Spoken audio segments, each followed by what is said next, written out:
के 2 प्लॉट जो आज की तारीख में 4-4 लाख के हैं वो भी उसके पास है। क्या श्रीराम शर्मा की पत्नी और बेटी पर कोई तांत्रिक प्रयोग हुआ है? सुनिए उनके बेटी को।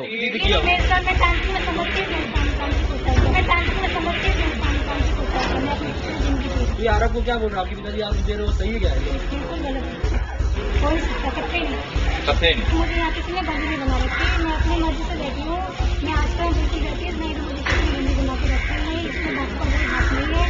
मैं अपनी इच्छा से मेरे पति के साथ रहती हूँ और मैं यहाँ से आ भी जाती हूँ, लेकिन मैं आपसे नहीं रहती हूँ। और वही बात बोले की तो हम लोगों को खाना पीना नहीं दिया जाता था। हमारे हम लोगों को बंद रखा गया।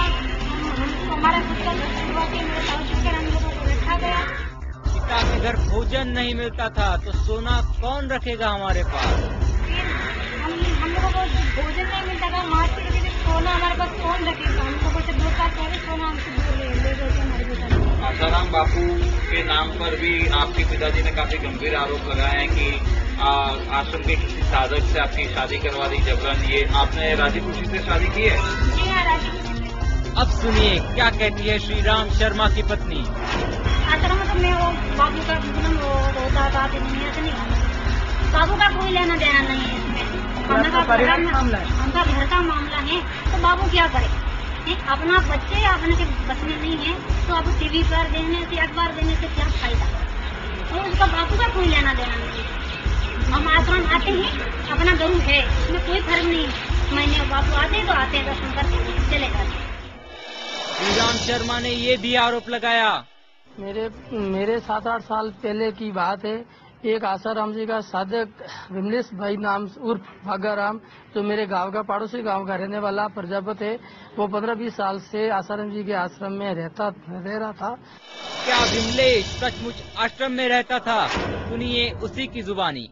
पहले मैं सारा इंडिया का काम करता था। सत्य यह है कि उन्होंने ये बोला है कि बापूजी के आश्रम में वो 15 साल से रहते हैं। ये उनका एक आरोप है मेरे ऊपर। जबकि मैं 2006 जुलाई 2006 तक मेरा कमीशन बना, मैंने वो लिया है और मैं कभी आश्रम में नहीं रहा। जैसे मैं कि आश्रम से आता रहता हूँ, मैंने दीक्षा लिया था गुरु पूर्णिमा 58 को। उसके बाद मैं कभी जैसे कोई शिविर होता है तो आता हूँ, जैसे भी बाहर के गुरु भक्त आते हैं वैसे मैं भी आता हूँ और आता जाता रहता, सेवा भी करता था। सेवा उन्होंने मेरे से छुड़वा दी और फिर उसके बाद मैं कोई अभी सेवा भी नहीं कर रहा था। वो तो कहते हैं कि आप 15 साल से आश्रम में 15 साल से तो मेरा वो रिकॉर्ड देखो ना, वो सारा इंडिया में मैं 2 ग्रुप पूछ रहा 2 मोटर तो मेरा है नहीं। जब मैं यहाँ अगर मैं सारा इंडिया में सर्विस करता था तो फिर आश्रम में कहाँ से रह गए? झूठ पर झूठ बोलने वाले श्रीराम शर्मा ने लगाया एक और आरोप।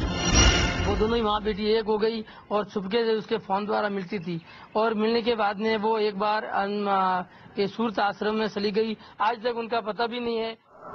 लेकिन उनकी पत्नी को भी सुनिए।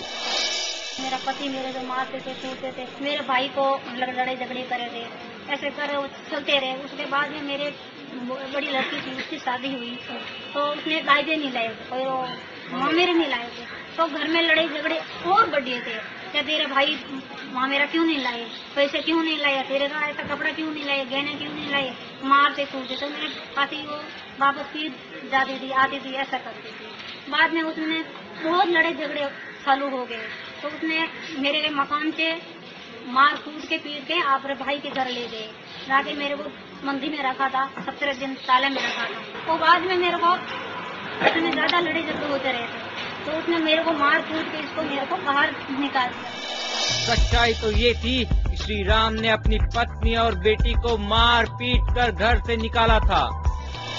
इस आश्रम में महिलाओं को क्यों कैद करके रखा जाता है?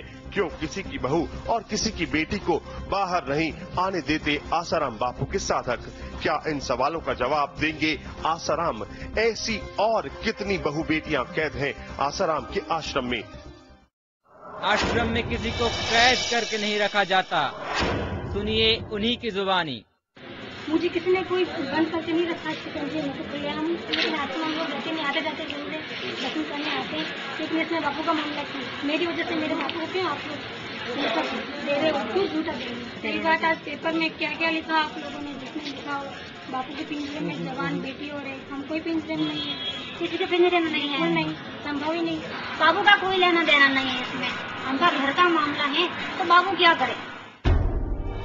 दूसरे ही दिन दिनांक 12 अगस्त 2008 को उन सारे अखबारों ने शांति देवी और पूजा के बयान देते हुए ये स्पष्ट किया कि श्रीराम शर्मा द्वारा लगाए गए सारे आरोप झूठे एवं निराधार हैं। संत आसाराम जी या उनके साधकों का इसमें कोई हाथ नहीं है। लेकिन फिर भी इसी दिन दिनांक 12 अगस्त को दोपहर इंडिया न्यूज पर व शाम 6 बजे इंडिया टीवी पर इसी घटना को आश्रम विरोधी मोड़ देते हुए पेश किया गया। साथ ही पूज्य बापूजी पर बेबुनियाद एवं मनगढ़ंत आरोप लगाना कायम रखा गया तथा इस न्यूज को बड़े ही विकृत ढंग से पेश किया गया। आसाराम बापू के आश्रम में साधकों की करतूत, एक शख्स ने लगाया बापू के साधकों पर आरोप।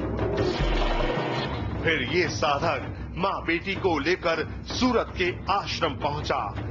बापू के साधक ने माँ बेटी को सिखाया तंत्र मंत्र। अब आप भी सोचिए, श्रीराम शर्मा के सारे आक्षेपों का उसी की पत्नी व बेटी द्वारा पूर्ण रूप से खंडन होने के बावजूद क्यों इन आक्षेपों को चैनलों पर बार बार पेश करके समाज को गुमराह किया गया। दिनांक 12 अगस्त को चैनलों पर शांति देवी और पूजा के बयान क्यों नहीं दिखाए गए? क्या राज है कि जानबूझकर सच्चाई को छुपाया जा रहा है, वो भी ये कहते हुए कि हम जो भी दिखा रहे हैं तथ्य परख दिखा रहे हैं, हमारे पास पूरे फैक्ट मौजूद हैं। तो क्या यही तथ्य परख था? राजेश सोलंकी, जिस प्रकार श्रीराम शर्मा के झूठे बयान और आश्रम के विरुद्ध रची हुई साजिश का पर्दाफाश हुआ, ऐसी ही एक दूसरी घटना है नौसारी जिले के कांगवई नामक गांव में रहने वाले राजेश सोलंकी की। राजेश सुखा भाई सोलंकी ने भी संत श्री आसाराम जी आश्रम तथा पूज्य नारायण साईं पर अनर्गल, बेबुनियाद तथा मनगढ़ंत आरोप लगाए। आज इंडिया टीवी कर रहा है आसाराम बापू के आश्रम के 2 बड़े खुलासे। क्या बापू के आश्रम में महिलाओं पर वशीकरण मंत्र का इस्तेमाल होता है? क्या बापू के आश्रम में रहने वाली महिलाओं को तंत्र विद्या से रोका जाता है? आज इंडिया टीवी पर आए हैं एक पापा और बेटे। वो पापा आसाराम बापू से कह रहे हैं, बापू मेरी पत्नी को लौटा दो। वो बेटा आसाराम से गुहार लगा रहा है, बाबा मेरी माँ मुझे वापस दे दो। राजेश अब आसाराम बापू से बार बार कह रहा है, बापू मेरी पत्नी वापस लौटा दो। मैं अपनी पत्नी के बगैर नहीं जी सकता। मेरी पत्नी जैसी भी हो मैं उसे अपने पास रखूंगा। बापू आप सुन रहे हैं ना इस पति की आवाज? अगर आपके आश्रम में इसकी बकुला है तो इसे अपनी पत्नी से मिलवा दीजिए। इसे इसकी पत्नी वापस कर दीजिए। इसे इसकी जिंदगी दे दीजिए। अहमदाबाद में रहने वाले राजेश सोलंकी की पत्नी बकुला इसी साल मार्च महीने में अचानक घर से गायब हो गई।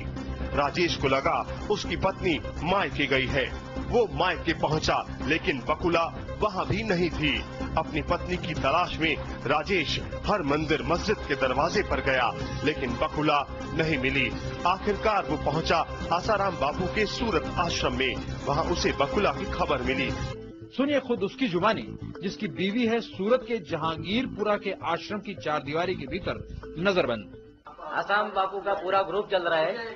आसाराम बापू के जो आदमी है गुलाब है तांत्रिक, उसने खुद मेरे को बोला है कि बापू ने मेरे पे आसाराम बापू ने ऑर्डर किया है कि हमारे पास और हमारे ग्रुप में पड़ी है इसकी चिंतन की मम्मी मेरी पत्नी।